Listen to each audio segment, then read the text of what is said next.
welcome everyone. And I think we have a very special event today featuring Ms. Samah Norquist. She was appointed Chief Advisor to the Administrator for International Religious Freedom in June 2020 to spearhead USAID's efforts to implement President Trump's executive order on advancing international religious freedom. In her previous capacity, Norquist led the Middle East Religious Freedom and Pluralism Portfolio, which promotes efforts to strengthen religious freedom and pluralism in the region. This portfolio started with a Genocide Recovery and Persecution Response Program announced by Vice President Pence in 2018 to provide direct assistance to victims of ISIS-led genocide in Iraq. She also served as Senior Advisor for Public Diplomacy and Communication for the Arab and the Muslim worlds at USAID from 2004 to 2006. Before returning to the United States, she was a Cultural Affairs Assistant at the U.S. Embassy in Jordan, where she was responsible for cultural exchange programs between the U.S. and Jordan. She holds an MA from the American University in Cairo. So today, she is here to speak with us about USAID's role in advancing religious freedom. And we'll have a conversation with her. She'll speak for about 20 minutes, and then we'll open the floor to what promises to be a vigorous conversation.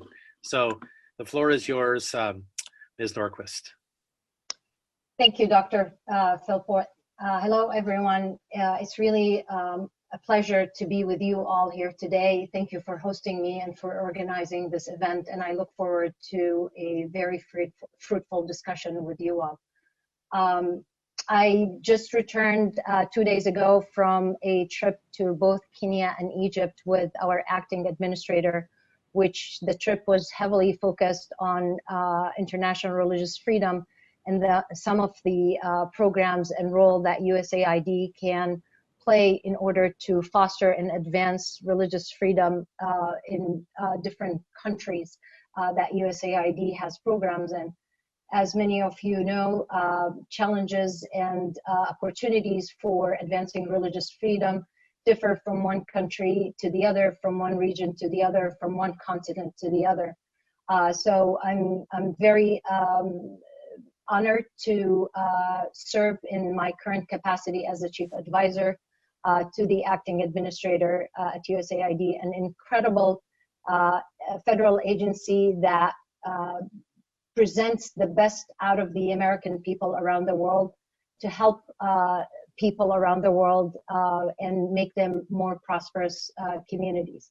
And as in my current capacity, as Dr. Philpott mentioned, the President Donald Trump signed an executive order, a very historical executive order on advancing religious freedom. That was signed on June 2nd, 2020.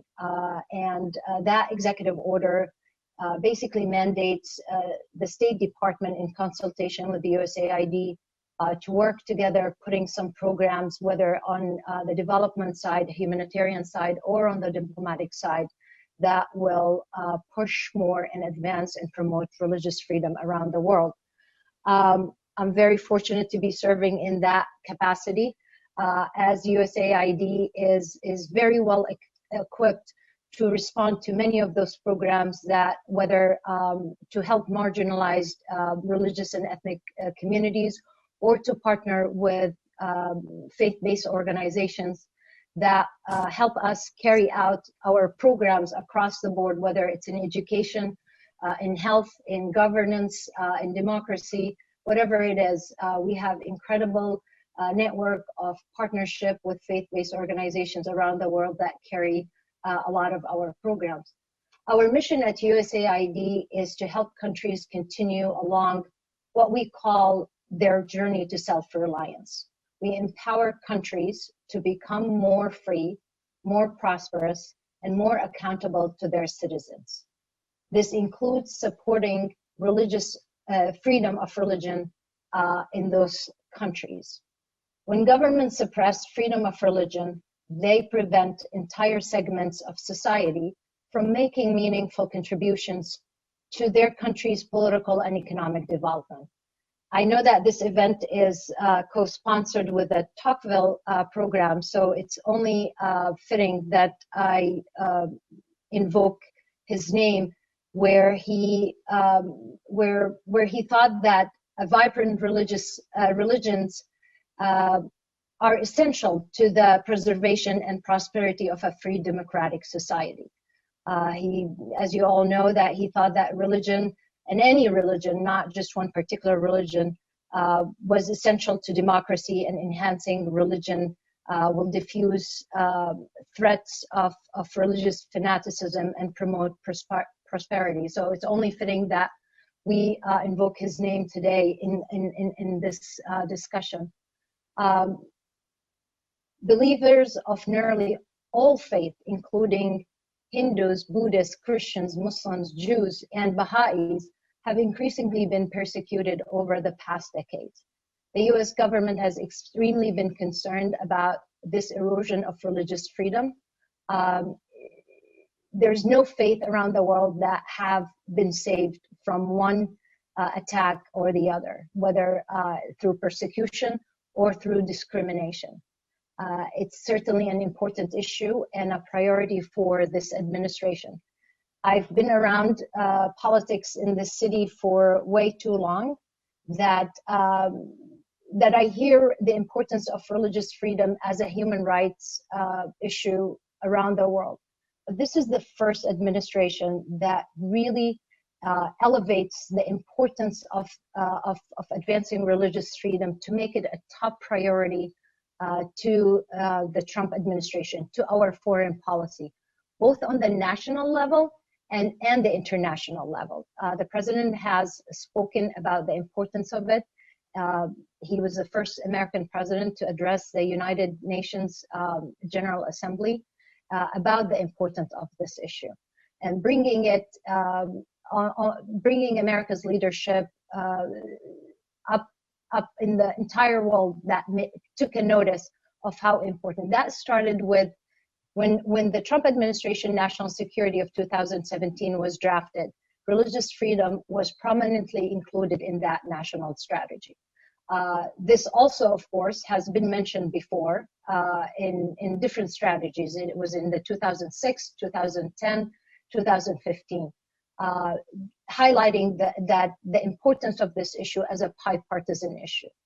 However, this is the first administration that elevates it to really become one of the most spoken about with an executive order that solidify the stance of the United States to help people and communities around the world and promote religious freedom and pluralism, from the perspective that it helps all nations maintain stability and prosperity, and more stable and prosperous countries advance American economic and national security interests.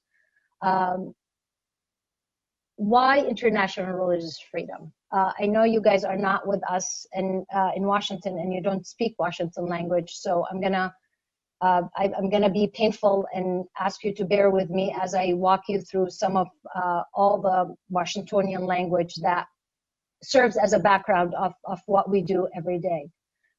So religious freedom is an American value. It's our first right. It's the foundation that this country was founded about. And it's the base for our founding documents.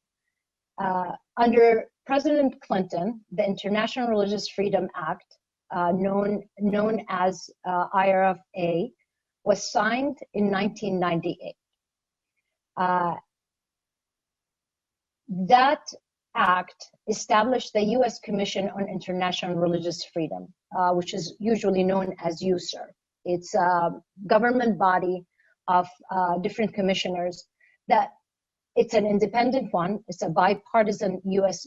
federal commission made of 9 private sector commissioners who are appointed by the president and Democratic and Republican leaders in the House and Senate.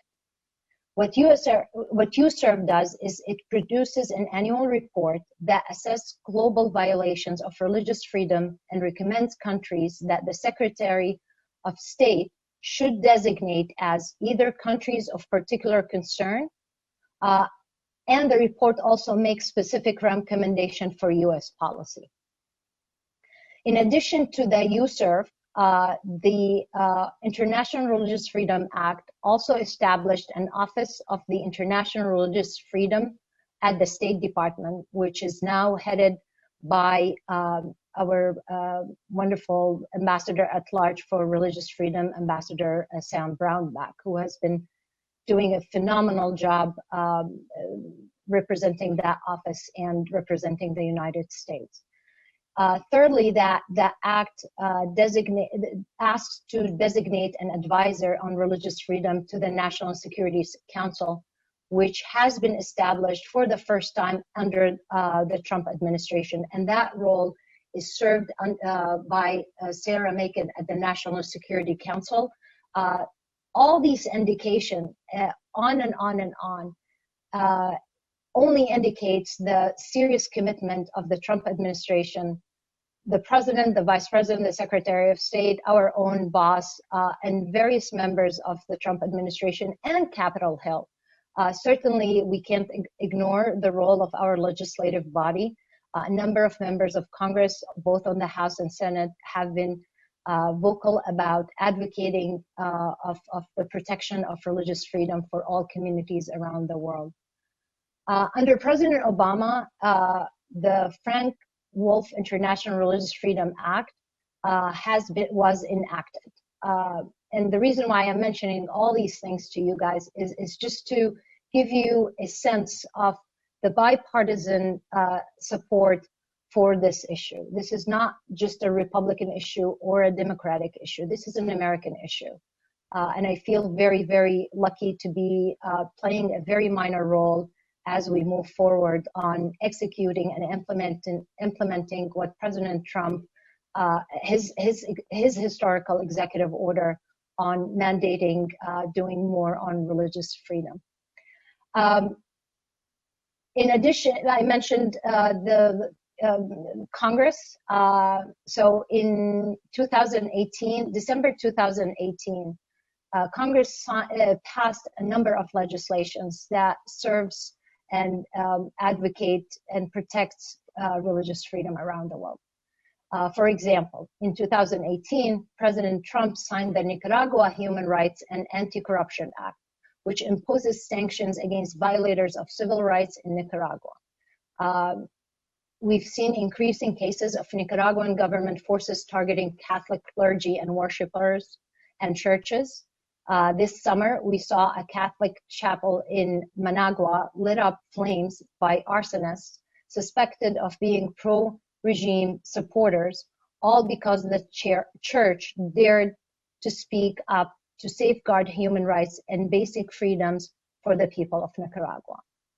In June of 2020, President Trump signed another legislation, which was the Uyghur Human Rights Policy Act. This legislation allows the U.S. to take decisive measures against the Chinese government in response to its heinous treatment of the Uyghurs and other minority communities in the Xinjiang.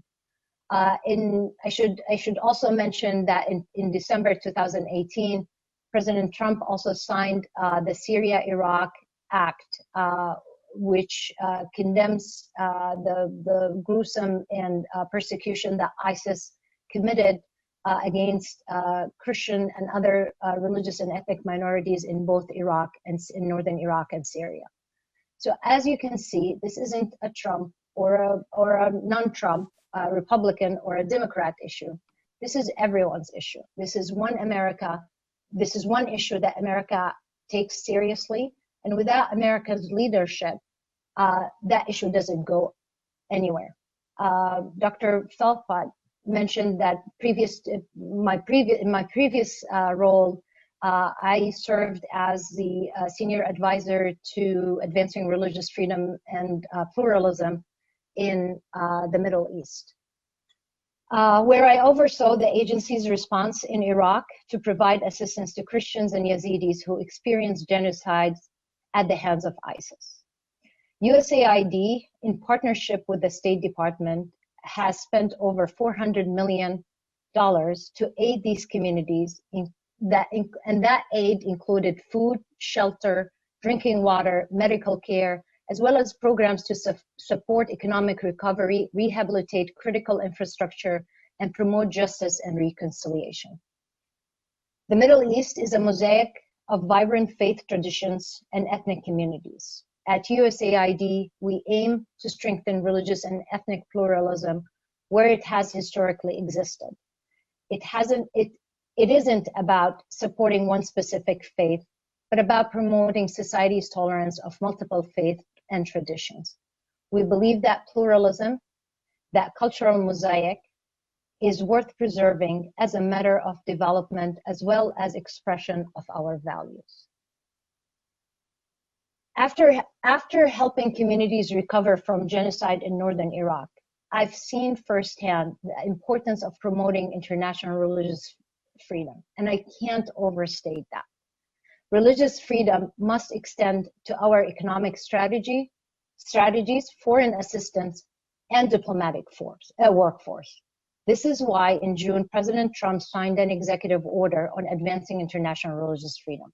The US government has always supported international religious freedom, but this executive order helps us enshrine this support in official US foreign policy.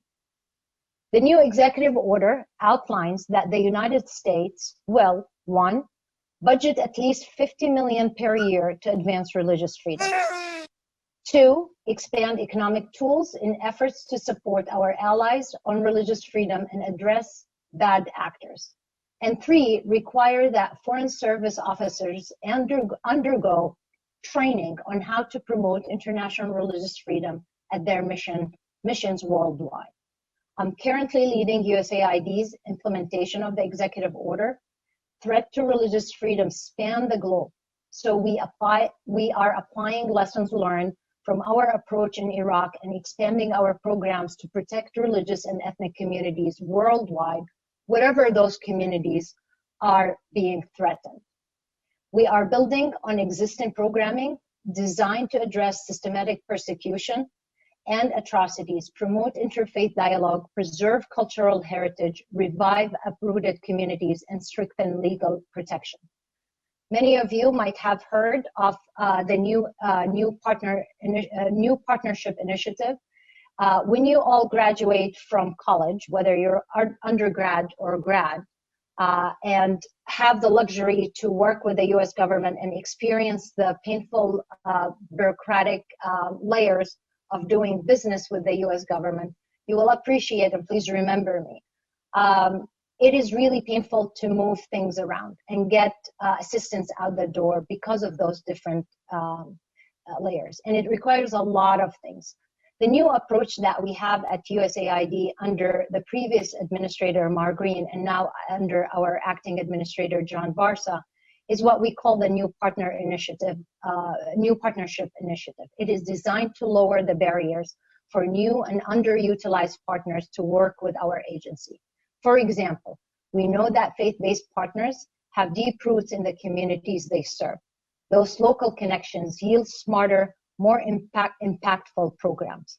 By broadening our partner base to include these local organizations, USAID hopes to tap into existing network of community and faith-based organizations and reach new populations. In 2019, USAID launched NPI, the New Partners Initiative, in Northern Iraq and awarded more than $4 million in small grants to 6 Iraqi faith-based and community organizations. They were partners, they were representatives of the Chaldean Catholic, Evangelical, and Kurdish communities in Northern Iraq. The 6 NPI awards in Iraq supported a variety of local needs that included job skills training, solar power installations, local organization capacity building, trauma rehabilitation, resilience, and judicial services to survivors of genocide, and the establishment of a community center for returned populations. So I want to conclude by, those are all examples that we are hoping to build on to reach vast populations and marginalized communities that have been subject to threats or to persecution or to discrimination, to make sure that these communities are part of our audiences, that they have equal access and participation to our foreign assistance and inclusion in whatever all programs that we do. I will stop here because I know that we probably have a lot of questions and I'm already 2 minutes over my time. So I look forward to the questions and discussions. Thank you. Well, thank you. That was excellent and very provocative. I'm sure that has already given rise to many questions on the part of many. And first thing, I also want to reiterate our gratitude and thanks not only to the Kellogg Institute, but also to the Tocqueville Forum for co-sponsoring. And we're very grateful for Philip Munoz, the director there, for helping to get behind this. I also invite anyone who has a question to submit it to me through chat, and I'll be monitoring it. We also have some questions submitted in advance that I'll be drawing from as well from participants. But I want to begin with a question to ignite the discussion. So you said, you mentioned several times that religious freedom is an American value, that it's not Republican or Democrat, this administration or that administration, but it's American. And I think that's compelling. It's the first freedom in our Constitution. But I would suspect that in some of the places where you travel overseas, they might well say, well, that's the problem. And they might say, well, I thought we were working together on economic development, and now you're bringing in something. Economic development is great. We share that value. But now you're bringing in something that is really not part of our culture. It's or our system here. It's something that comes from the U.S. and is more particularized in the U.S. From what I've noticed, this criticism can come particularly strongly from Muslims and Muslim majority countries. And when I've been in conferences and forums with Muslims on the issue of religious freedom, a couple of criticisms I typically hear. One is they suspect that religious freedom is kind of associated with kind of a Western sort of individualistic, perhaps a libertine model that is contrary to the more communitarian culture, common good culture in their context. But the other objection is they often suspect that it's a kind of a Trojan horse for Christian missionaries. It's something I've heard over and over. So how do you respond to these criticisms that your point about it being an American value is a problem in certain cultures? Thank you for that question. So I might look young, but that's because I know how to hide my real age. You mentioned in my introducing me that I worked during the Bush administration at USAID for the public diplomacy. And I'm old enough to remember during that time after 9/11, after the war in Iraq and Afghanistan, a lot of women issues came up, right? Promoting women, empowering women, having women in Saudi Arabia have to drive cars. And at that time, we got a lot, American, Foreign Service, USAID, State Department, get a lot of same pushback. You can't come and tell us how we live our lives. This is our culture. You can't come and tell us.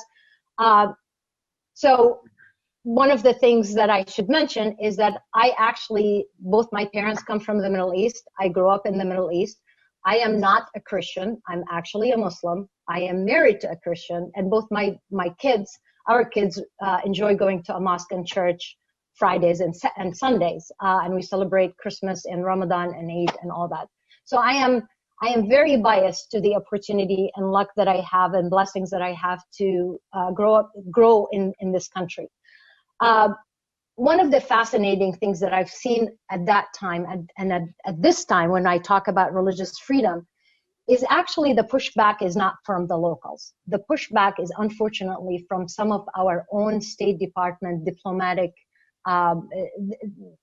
core that are very much focused on what you mentioned, the economic and political ties, rather than, if you will, shake the boat and address some of the other issues that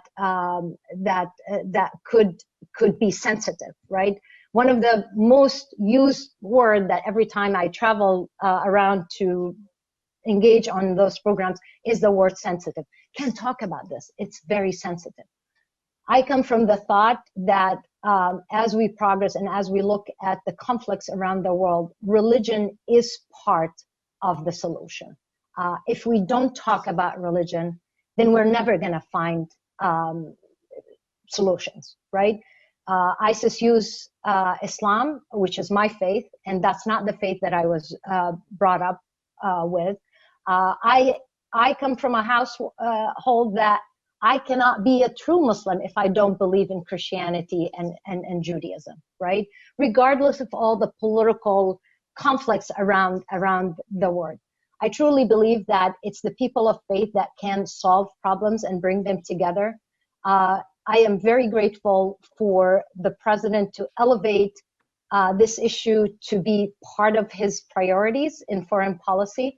But not only that, what the executive order gives us, it gives us the tools to affirm that commitment. It's not just words anymore. It's how we are going to do business, how we're going to carry our diplomacy, how we're going to carry our USAID development or humanitarian work in order to ensure that people of faith that are attacked because of their faith are both their security, their development, their prosperity is all addressed, and they are contributing communities to the welfare of their own governments. I hope that answers your question. Yes, it goes some way. And other things that I might follow up on, but we do have some questions that are awaiting here. So why don't we go to those? I see Paolo Carrozza. Would you like to pose the one that I think you have waiting? You need to unmute. Yeah. Sure. Yes. Thank you, Dan, and thank you, Samah, for being with us today. On behalf of the Kellogg Institute, I want to welcome you. I'm the director there, and it's terrific to have this discussion with you. So, given your experience within specifically the Agency for International Development and the question of development, I was interested in hearing you reflect a little bit more on, based on your observations and your experience and your study of these things. What do you see as being more precisely the causal connections between religious freedom and development? How is it that religious freedom does contribute to better development outcomes in your view? How should we understand what the causal mechanisms are that link those two things? Thank you for the question, and very delighted to be with you all. So, as I mentioned in my remarks, threats to religious freedom takes different shapes.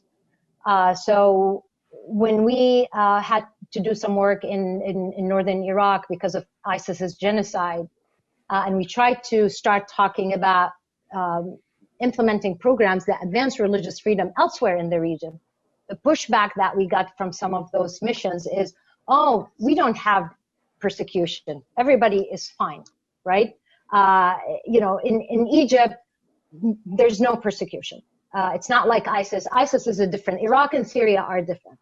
Well, yeah, there is no persecution, but there are discrimination in different parts of the Middle East, right? Whether it's in Egypt, whether in other areas of that. What that discrimination does is it limits the access, as I mentioned, to some of those communities to either government services or government programs that will allow them to progress, right? So for example, things are really improving under Egypt. And the reason I'm picking on Egypt because I just came back from Egypt from 3 days in Egypt. Before the current regime under Sisi, Egypt was a place where witnessed a lot of sectarial conflict. It still exists in some parts of Egypt, but under President Sisi have done a lot of things that have changed that. It's an inclusive development that we need to ensure that when we do foreign assistance, is a colleague of mine who's far more smarter than I am, mentioned, always says inclusive development is the North Star that guides all our programs and guides our religious freedom. It's how we create opportunities for those communities, whether it's humanitarian assistance like we did in northern Iraq, and then subsequently we try to promote programs that will increase their economic opportunities for them.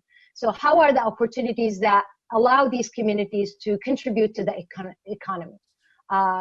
They can't do that if they are not safe, right?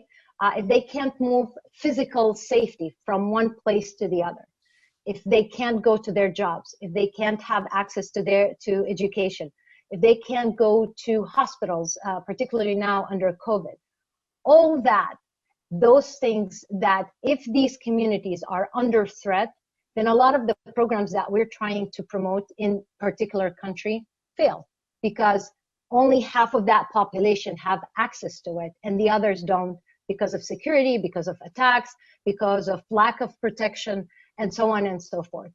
The eventual, one of the things that we look at when we advocate and work on advancing religious freedom is the concept of citizenship, right? How do you move from all different, I can be a Muslim, I can be a Christian, I can be a Baha'i, but I'm also, I will be an Egyptian, I will be a Jordanian, I will be a Moroccan, I will be a Lebanese. So it's sort of what we have in the US, which I'm very biased to, because it doesn't matter what labels we come from, whether it's religious background, whether political backgrounds, whatever it is. But we're all Americans at the end of the day, and we all benefit from what this country offers. So the hope, as we're doing economic development programs and promoting programs that will do so, is allow all sectors and all people of a particular society to have access to those programs. Okay, very good. Thank you. We have a good question from a graduate student in political science, Ilana Rothkopf, and I see, Ilana, would you like to jump in and pose your question? We're not getting sound from you.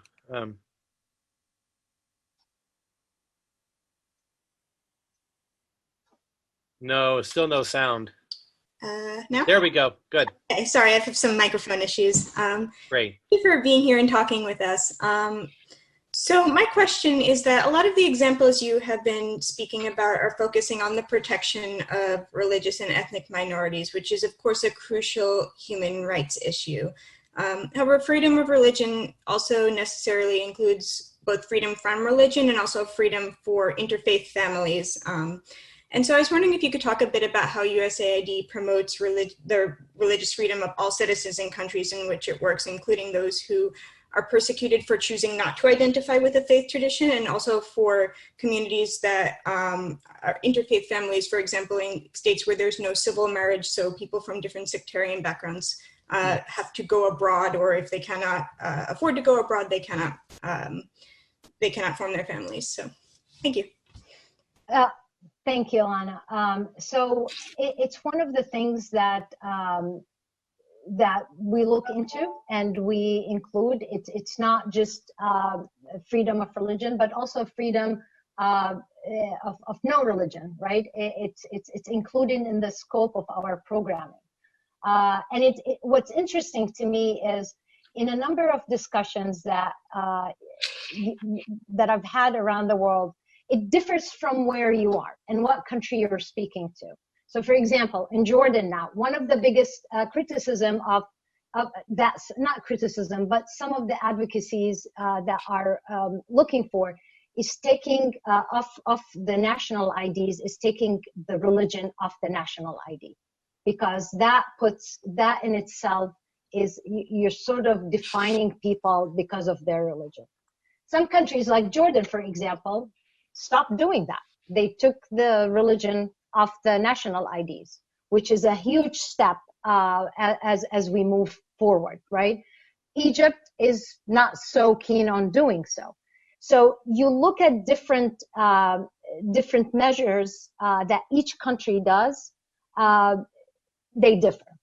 What I can tell you is that civil marriages, no marriages, mixed marriages, all those are issues that the State Departments are really in charge of addressing. We address them because it's part of the programmings, and how can we design some of the programs that will benefit everybody, right? What I will tell you is, because of religious freedom, as your own Dr. Philpott argued, is that across the world, with this administration talking about religious freedom all the time, holding two ministerial on religious freedom, both in 18 and 19, that gathered the entire world, and the subject was international religious freedom. The entire world took notice that this is no joke. This is not, we're just selling, words.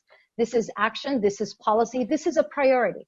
So you look at some of the countries that started wanting to talk more about how they're shifting, how they're changing, how they're passing legislation. Some countries like the United Arab Emirates and the Kurds now have a minister for religious freedom. Things that have never been out there before, never done before, until this administration came in. And until this issue has been elevated and has been talked about by everyone, starting with the president. So is it all over? No, there's so much work for us to do. And I'm hoping that the executive order allows us at USAID and our colleagues at the State Department to address all the challenges that we have, whether it's economic challenges, whether it's persecution, or whether it's civil rights challenges for them. Thank you. Great, thank you. I see that Michael Hoax has a question queued. Would you like to jump in here, Michael? Sure, yes, thank you. I'm Michel Hox. I'm the director of the Institute for Asian Studies here on campus. I'm a scholar of China myself, and I was wondering if I could ask a question about the situation in Xinjiang, which you mentioned in your presentation. So we organized a discussion on Xinjiang a few weeks ago, and it strikes me that most of the scholars who know most about what's going on in Xinjiang, including, for instance, someone like Professor James Millward from Georgetown, they do not support the current US administration's approach towards criticizing China, which is a mixture of offensiveness, Donald Trump speaking about the China virus and the Kung flu and things like that, and sort of Pompeo's approach that seems to come straight from the Cold War, where he's painting a caricature of communism and a caricature of Chinese society that has absolutely bears no relation to the actual country. And so it sort of comes back to the first question. I mean, then the American value of religious freedom is turned into a value that seems to be imposed or seems to be threatening a country or a system as a whole. And so these scholars of Xinjiang are actually saying, well, we want things to change in Xinjiang, we want action to be taken, but we do not want to be associated with the Trump-Pompeo line and this kind of grandstanding against China. So how can our policy be effective in such a context? Thank you. Thanks for the question. So I'm not gonna pretend that I am even on the same level as all these intellectuals and professors, because I'm neither a professor or an intellect. I'll tell you one thing. As I mentioned, I come from the Muslim faith. I have never, ever learned, and that is, it might be on me and my own failures. I haven't learned anything about the Xinjiang or heard about those atrocities until the Trump administration. The differences in political, whether you like the administrator, you like the president or not, you like the approaches or not.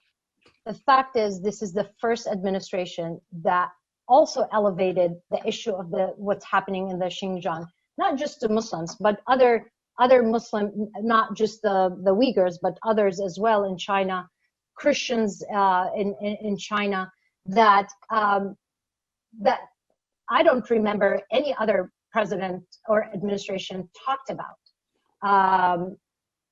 This is the first time I mentioned USAID. Just recently, Speaker of the House, Nancy Pelosi, appointed the first ever Uyghur on that commission. This is historical. Mr. Nori Turkal, who's a remarkable lawyer, remarkable Uyghur American activist, who was subject to those horrible concentration camps, and he and his family were able to escape. He can't meet his family in China. He can't talk to them because they're still there. And he's not sure when he's ever going to be able to see them. A remarkable story that if it wasn't for the current elevation of this issue and bringing attention to the atrocities that the CCP commits against their own religious communities, there would be no attention on that. So I do respect the professor's disagreements with our president or our secretary Pompeo, but I also it's heartbreaking for me to.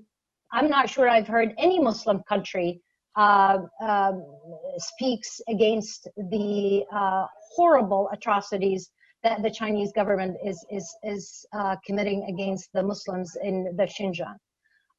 So we're working closely with the commission, like the commission USAID and Capitol Hill.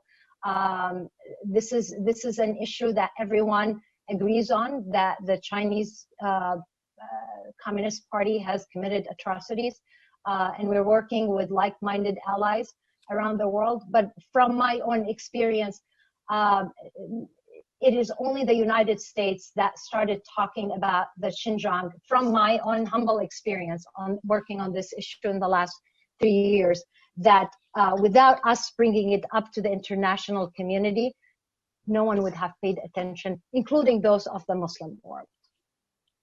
Thank you. I would like to ask, what does it look like for USAID to promote religious freedom? So prior to the executive order, I know what it looks like for the State Department office or USAID, for the ambassador to promote religious freedom. But what does it look like distinctively for USAID? So when you go to an Egypt or a Kenya, are you meeting with leaders and talking to them about religious freedom, or are you seeding programs, or what kind of practical on-the-ground measures can USAID do that make it distinctively, good in promoting religious freedom? Sure. Welcome to my life. This is what I do every day. So we realize that USAID is the littlest guy in the intergovernment, structure. State Department is usually lead the policy, the diplomatic engagement. What USAID brings is the action. We're the ones in the field. We're the ones that work with the communities. We're the ones that get our hands dirty. We're the ones that partner with faith-based organizations. That faith-based organizations serves all peoples of faith, right? There's nobody that they work with that they will say, oh, you're a Christian, we're going to give you assistance. No, you're not, we're not giving you. These are remarkable organizations that work in delivering services and programs to their own communities, no matter what your background is, right? I mentioned the new partner initiative in my remarks, which is one of the really incredible programs that we have that goes and works directly with those communities. There's no middleman. You build capacity, you engage with these communities. These are faith-based organizations or civil organizations that work with the communities and know exactly what the needs are on the ground. And they also are trusted by those communities. You know, it's not the Americans coming in, but it's their own local organizations that partner with the United States in terms of delivering programs and services, whether clean water or schools or hospitals, or even recently in Lebanon, when we had the rapid response to the explosion.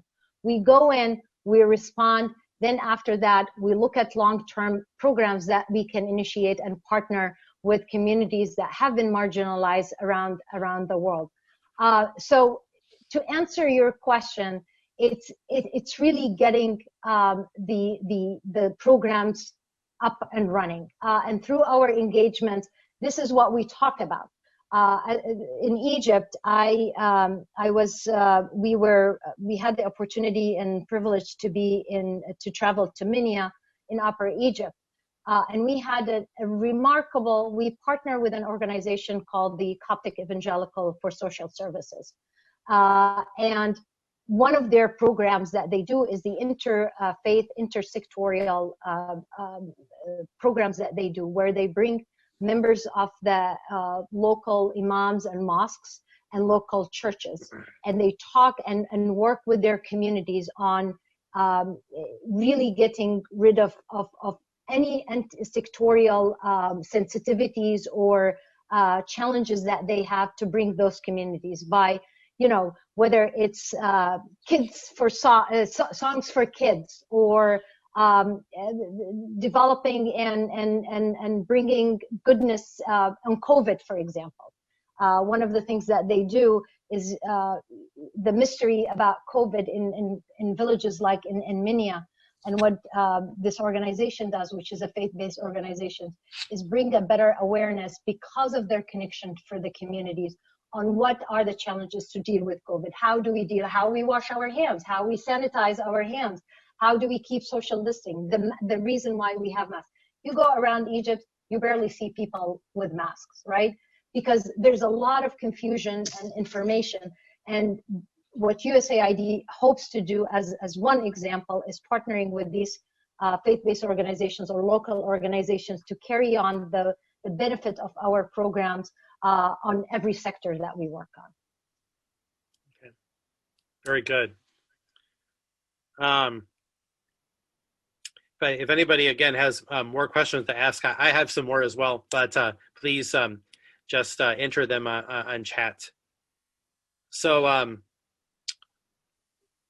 one of the, I was asking a question before about Muslims, but one of the objections to religious freedom also comes from regimes and governments. So for instance, the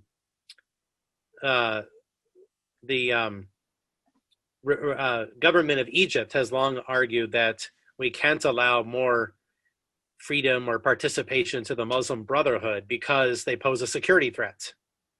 And so it's all well and good to talk about religious freedom. We might like to do that in a better world, but the people you're talking about empowering are threats to the security of the regime and to others.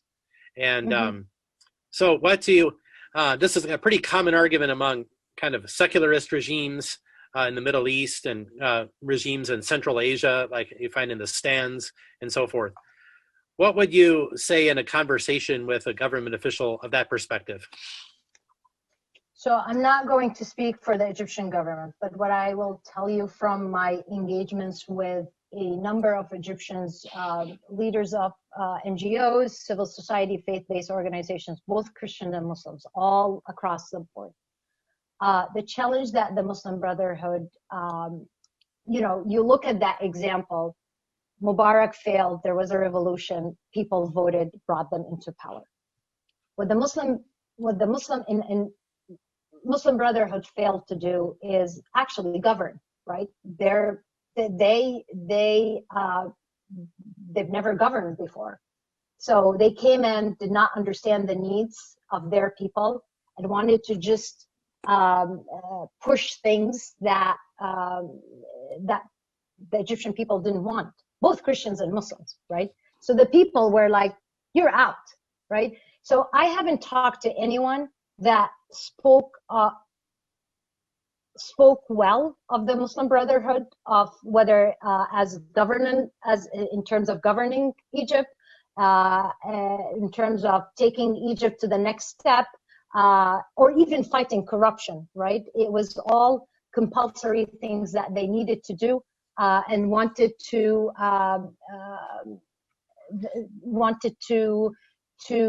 basically force people to adhere to. The reason why I'm stuttering, because there's a really good story that I want to share with you all. So in Minya, before our trip, I've heard a lot about the Martyrs Church, or Church of Martyrs. This is in Minya. And I don't know how many know that this is where the 20 Copts that were beheaded on the shores of Libya. No American ever visited that church. And we were able to go there. It's a beautiful cathedral in the middle of nowhere, in a very poor village, because 13 out of the 20 Copts that were killed were from Al-Awar, which is one of the villages in Minya. You walk into the church, you see this incredible monument representing all the 21, because there was also Matthew, who was from Ghana. Also there with Jesus. Then you go in, it's not just a church, it's a community center. There's a whole building of cafes, and that day it was a national holiday, so you can imagine the entire village was inside the campus of the church. People were celebrating, lots of pilgrimage was happening to that church. It's a gorgeous church. You walk in, there's a museum there, and the museum is just heartbroken. They have all these glass-made sort of coffins. In each one, you have 20 of them, or 21 of them. They put the suits that those Egyptians were wearing. First of all, they were killed in 2015. 2017, their bodies were recovered by the Libyan forces. Sisi made sure that those bodies come back. The bodies and the heads were separated, so they had to do a lot of DNA. Sorry about the gruesome, but it's a remarkable story.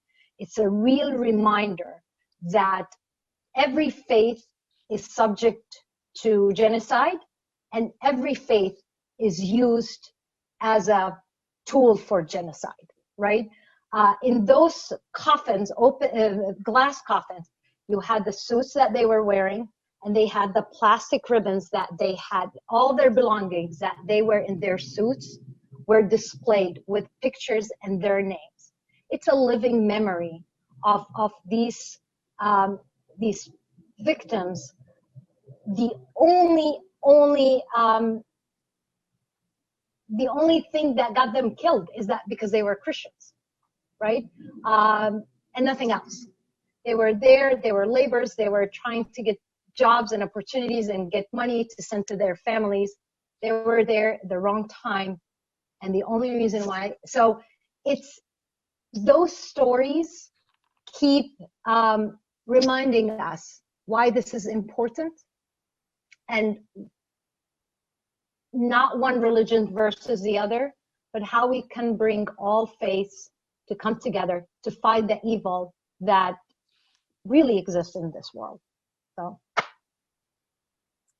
I appreciated the wonderful book called The 21 by Martin Mosebach about those, and he went back and researched their lives back in the villages where they came from, and talked about that church. In fact, it was very beautiful. Yes, and that's what I learned about it. And I started. It's been 2 years since I've been trying to get to that church, and I finally was able. We were able to take the acting administrator and visit that church and pay our respect. Remarkable. I would love to see that someday. I think we have time for one more question. If anybody wants to speak up or raise your hand or say something in chat, that's fine. Otherwise, I do have one more question queued that I could ask. Well, my question is, so this is an executive order by President Trump. It came in the 4th year of his administration. Certainly, I'm not asking you to comment on the election. I know you're a civil servant and not a political person, but in the event I'm actually that, I'm actually a political appointee. Oh, I'm sorry. Yes. Even still, okay. You may not want to comment on the election. I don't know. It's up to you. But my question is, if Trump loses the election and then Biden comes into office, to what confidence can we have that this order will continue to be followed and continue? Well, I hope that if we don't have a second term, I hope that President Biden would really, as a man of faith, and I know he's a man of very strong Catholic faith, that he understands the importance of this issue for America's leadership and for human rights around the world. This is not, as I mentioned before, this is an American value. Every president came and spoke about the importance of religious liberty, right? But this is the first administration that actually gives us the tool and empower us to create programs and reiterate this important issue across the board. In your article, you talked about the executive order. You talked about the role of the State Department to engage and talk and address those. You've been in that article. It's like you've been living my story, right?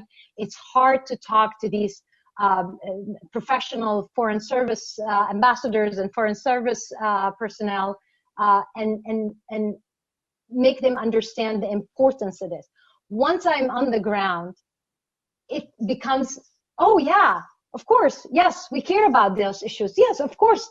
And you hear the work of partners like the faith-based organizations or not, about the important work that the United States, whether it's USAID or whether it's the State Department, on the strong benefit that whether it's that or health programs, it all pays the benefit and help those communities.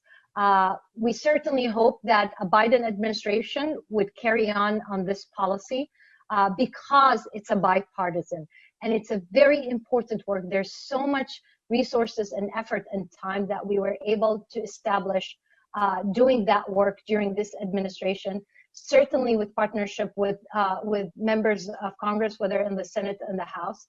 And it's really my hope that we continue doing this work, whether we have we're going to continue doing it if we have a second term of the Trump administration, but I certainly hope that the Biden administration would see the value and the importance of America's national interest as a foreign policy, as development around the world, and as an important tool not to isolate or marginalize communities that have already suffered, whether through persecution or through discrimination. Okay, good. We have time for one final question. This will be from John Lindblom, a graduate student in theology who specializes in China. Thanks. I just wanted to ask if USAID is able to do any religious freedom advocacy in China or other programs in China for that matter. Thank you. So we don't work in China, but this is, and I can't comment on a lot of discussions that take, but there's a lot of discussions. I can tell you that it's one of the top priorities that we're looking at from the religious freedom angle. But we're exploring all possibilities and options that we can tackle. We're expanding our existing network to alert the world to the persecution of the religious communities in China. We're trying to put more pressure on the Chinese government, but in specific programs, we're still looking at options. And of course, we continue to call on the CCP to immediately cease all the oppression of its own citizens in the Xinjiang and elsewhere in their country. Okay, very good. Would you like to take a minute to say anything in conclusion? Sure. First, I would like to thank you all for hosting me and for allowing us and presenting us with an important platform to speak to. Happy to continue engaging. I want to highlight the very close relationship that my team and I enjoy with our counterpart at Ambassador Brownback's office, as they have the pen on this executive order. We work very closely. We take the lead on the USAID part. They're the ones taking the State Department, so they are a remarkable team. I also would like to put a word for any internship interest with USAID, virtual students, foreign service internship program that we have. We have a number of interns, remarkable interns that work with us. I think we have 8 of them that they work with us on religious freedom. You have options to do internship at state and at USAID. So I hope students take opportunity of that, get involved. Don't think the world is perfect or idealistic. That's what I learned the hard way.